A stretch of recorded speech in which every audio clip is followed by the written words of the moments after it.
चेतोदर्पणं मार्जनं भवमहादावाग्निनिर्वापणं श्रेयः कैरवचन्द्रिका वितरणं विद्यावधुजीवनम् आनन्दं बुद्धिवर्धनं प्रतिपदं पूर्णयमृतस्वादनं शर्वायात्मपनं परं विजयते श्रीकृष्णसङ्कीर्तनम् नाम्नांकारी बहुधा निज सर्वशक्तिः स्त्रतायर्पिता नियमतः स्मरणेन कालः एतादृशी तव कृपा भगवन् ममापि मित्रदस्मिहा जनिनानुरागः तृणादपि सुनीचेन तरोरपि सहिष्णुना अमानिना मानदेन कीर्तनीयः सदा हरिः न जनं न धनं न सुन्दरीं कवितां वा जगदीश कामये मम जन्मनि जन्मनीश्वरे भवता भक्तिकहेतुकी त्वयि नयनं गलदयष्टुधारया वदनं गदगदरुद्धया गिरा पुलकैर्निचितं वपुः कदा तव नाम ग्रहणे भविष्यति युगायितं निमेषेण चक्षुषा प्रावशायितां शून्यायितं जगत् सर्वगोविन्द विरहेण मे सच्चिदानन्दरूपाय विश्वोत्पत्ति आदिहेतवे तापत्रय विनाशाय श्रीकृष्णाय वयं नुमः कृष्णं नारायणं वन्दे कृष्णं वन्दे व्रजप्रियं कृष्णं द्वैपायनं वन्दे कृष्णं वन्दे प्रथासुतं तप्तकाञ्चन गौराङ्गी राधे वृन्दावनेश्वरी वृषभानुसुते देवी प्रणमामि हरिप्रिये। ओम नमो भगवते वासुदेवाय। अध्याय कुरुक्षेत्र की युद्ध स्थल में सैन्य निरीक्षण। धृतराष्ट्रवाद धर्म क्षेत्रे कुरुक्षेत्रे संवेतायुत्सव माम काहा पांडवाश्चाएव किम कुर्वत् संजय। धृतराष्ट्र ने कहा, हे संजय, धर्म भूमि कुरुक्षेत्र में युद्ध की इच्छा से एकत्र हुए मेरे तथा पांडु के पुत्रों ने क्या किया। संजय वाच दृष्ट्वा तो पांडवानीकं व्यूढ़ं दुर्योधनस्तदा आचार्यम् उपसंगम्य राजा वचनम् अब्रवीत्। राज संजय ने कहा, हे राजन, पांडु पुत्रों द्वारा सेना की व्यूह रचना देखकर राजा दुर्योधन अपने गुरु के पास गया और उसने ये शब्द कहे, पश्येतां पांडव पुत्राणाम आचार्य महतिम चमूम व्यूढ़ाम द्रुपद पुत्रेण तव शिष्येण धीमता। हे आचार्य, पांडव पुत्रों की विशाल सेना को देखें जिसे आपके बुद्धिमान शिष्य द्रुपद के पुत्र ने इतने कौशल से व्यवस्थित किया है। अत्र सुरा महेश्वासा भीमा अर्जुन समायुधि युधानो विराटश्च द्रुपदश्च महारथः। इस सेना में भीम तथा अर्जुन के समान युद्ध करने वाले अनेक वीर धनुर्धर हैं, यथा महारथी युधान, विराट तथा द्रुपद। धृष्टकेतुश्चेकितानः काशीराजश्च वीरवान पुरजित कुंती भोजश्च शैव्यश्च नरपुंगवः।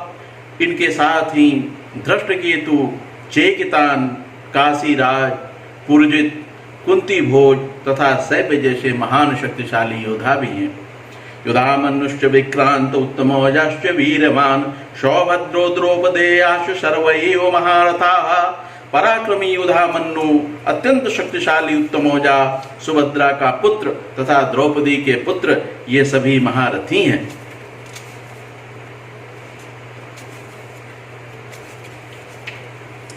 अस्माकं तो विशिष्टाये तानि बोध द्विजोत्तम नायकामं सैन्यस्य संज्ञार्थं तान् ब्रवीमि ते। किंतु हे ब्राह्मण श्रेष्ठ, आपकी सूचना के लिए मैं अपनी सेना के उन नायकों के विषय में बताना चाहूंगा जो मेरी सेना को संचालित करने में विशेष रूप से निपुण हैं। भवान भीष्मश्च कर्णश्च कृपश्च समितञ्च अश्वत्थामा विकर्णश्च सौमदत्तिस्तथैव च।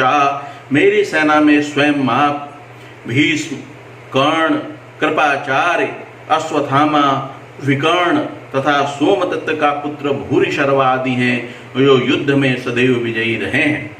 अन्ये चा बहवः सूरा मदर्थे त्यक्त जीविताः नाना शस्त्र प्रहरणाः सर्वे युद्ध विशारदाः।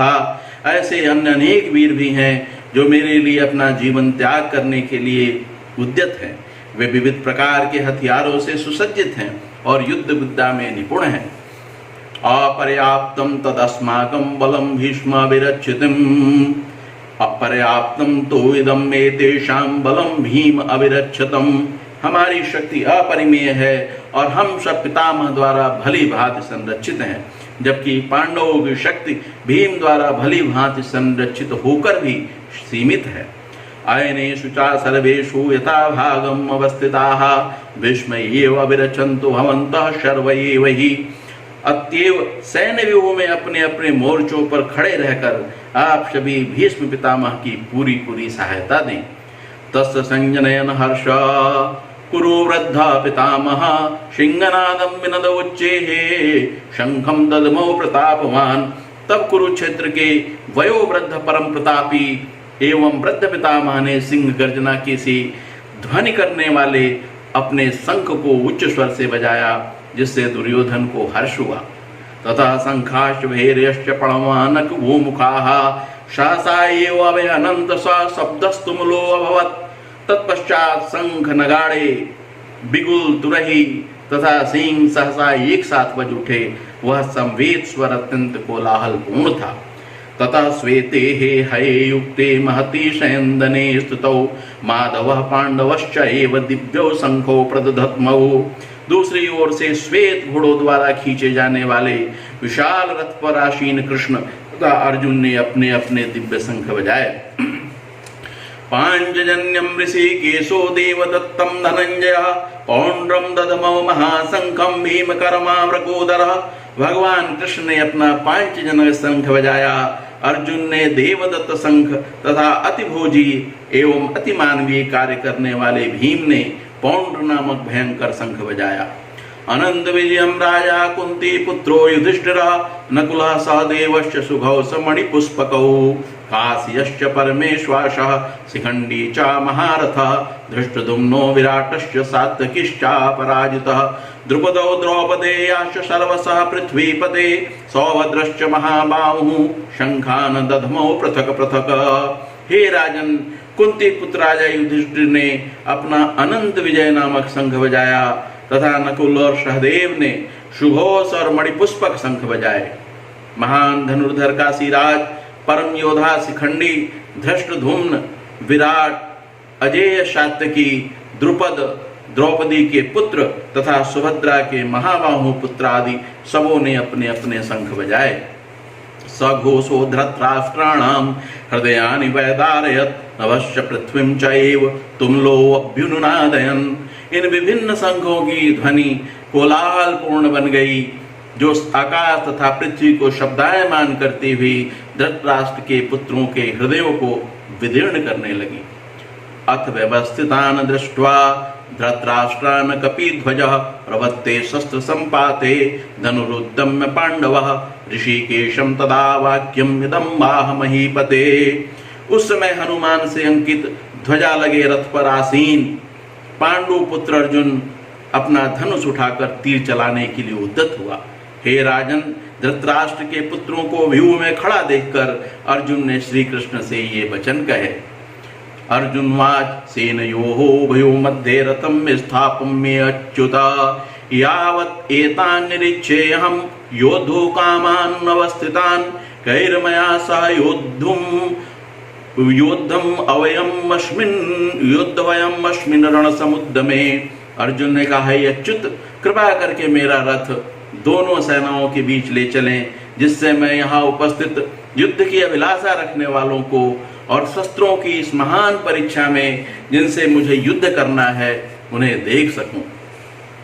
यो तत्समानान् वेक्षेऽहं ययेते यत्र समागताः धृतराष्ट्रस्य दुर्बुद्धिर्युद्धे प्रियचिकीर्षवः।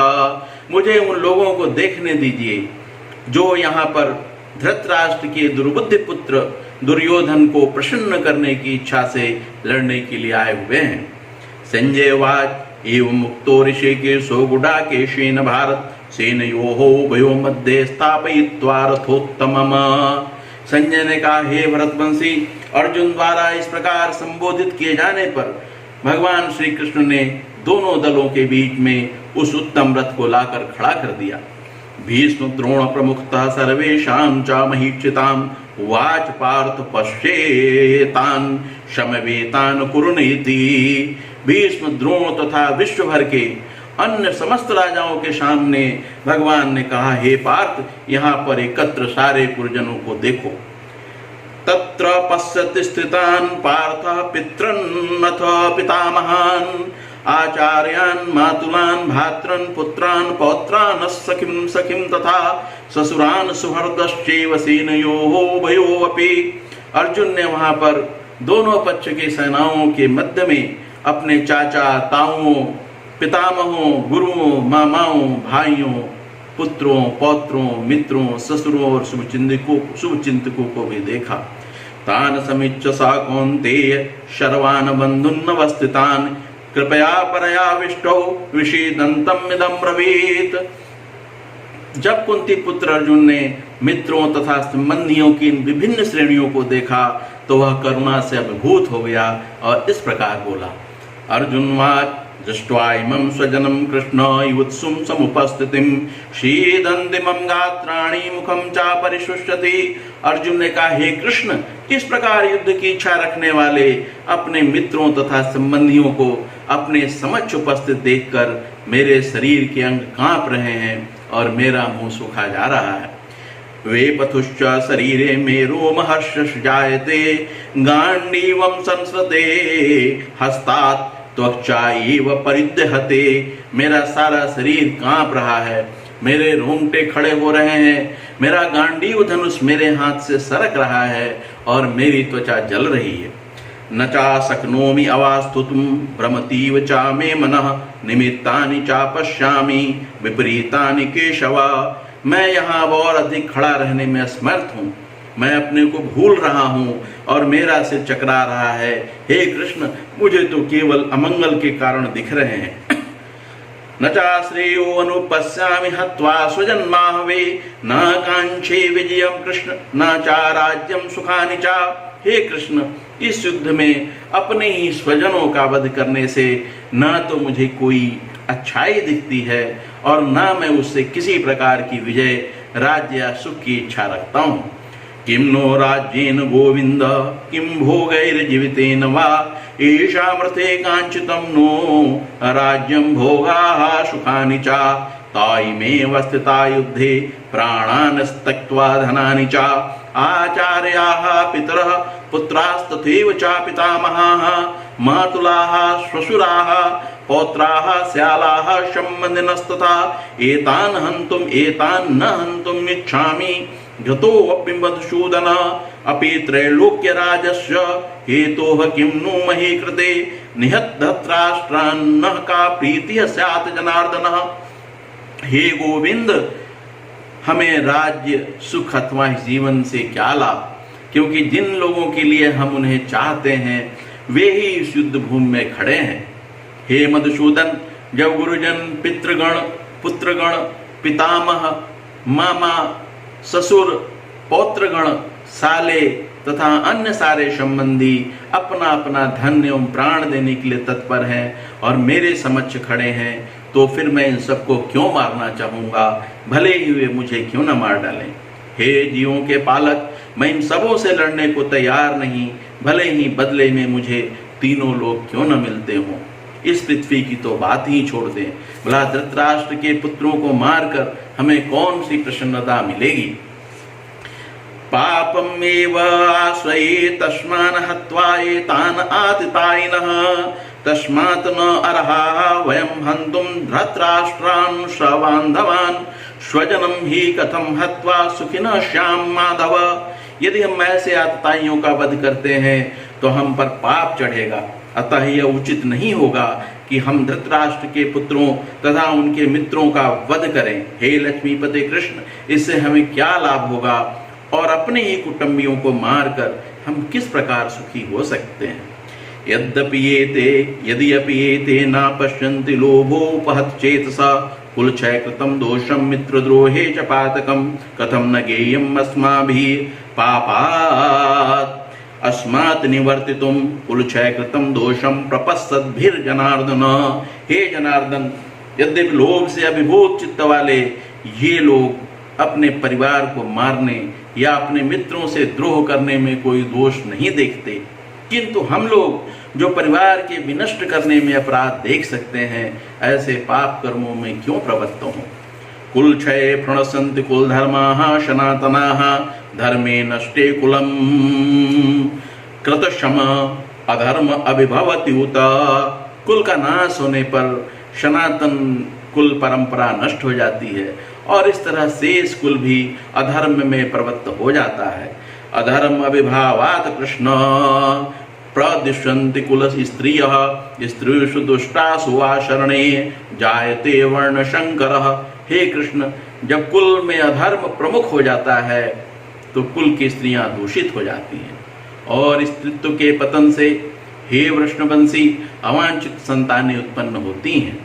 शंकरो नरकायेव कुलघनानां कुलश्च च पतन्ति पितरो हि येषां लुप्तपिण्डोदक क्रियाः। अवांछित संतानों की वृद्धि से निश्चय ही परिवार के लिए तथा पारिवारिक परंपरा को विनष्ट करने वालों के लिए नारकी जीवन उत्पन्न होता है। ऐसे पतित कुलों के पुरखे गिर जाते हैं क्योंकि उन्हें जल तथा पिंडदान देने की क्रियाएं समाप्त हो जाती हैं। दोषैरेते हे कुलघनानां वर्ण शंकर कारके हे उत्साद्यन्ते जाति धर्माः कुल धर्माश्च शाश्वताः। जो लोग कुल परंपरा को विनष्ट करते हैं और इस तरह अवांछित संतानों को जन्म देते हैं, उनके दुष्कर्मों से समस्त प्रकार की सामुदायिक योजनाएं तथा पारिवारिक कल्याण कार्य विनष्ट हो जाते हैं। उत्सन्न कुल धर्माणां मनुष्याणां जनार्दन नरके नियतम वासो भवति अनुशुषुम। हे प्रजापालक कृष्ण, मैंने गुरु परंपरा से सुना है कि जो लोग कुल धर्म का विनाश करते हैं वे सदैव नरक में वास करते हैं। अहोवत महत् पापम कर्तुम व्यवसिता वयम यत राज्ये सुख लोभेन हंतुम स्वजनम मुद्दताः। कितने आश्चर्य की बात है कि हम सब जघन्य पाप करने के लिए उद्यत हो रहे हैं। राज्य सुख भोगने की इच्छा से प्रेरित होकर हम अपने ही संबंधियों को मारने पर तुले हैं। यदि माम प्रतीकारम शस्त्रम शस्त्रपाणयः धृतराष्ट्रारणे हन्युस्तन्मे क्षेमतरम भवेत्। यदि शस्त्रधारी धृतराष्ट्र के पुत्र मुझ निहत्थे तथा रणभूमि में प्रतिरोध न करने वाले को मारें तो यह मेरे लिए श्रेयस्कर होगा। संजय वाच एवं मुक्त्वा अर्जुनः संख्ये रथोपस्थोपाविशत् विसृज्य ससरं चापं शोक संविघ्न मानसः। संजय ने कहा, युद्ध भूमि में इस प्रकार कहकर अर्जुन ने अपना धनुष तथा बाण एक ओर रख दिया और शोक संतप्त चित्त से रथ के आसन पर बैठ गया। ओम नमो भगवते वासुदेवाय। ओम श्री कृष्णार्पणमस्तु।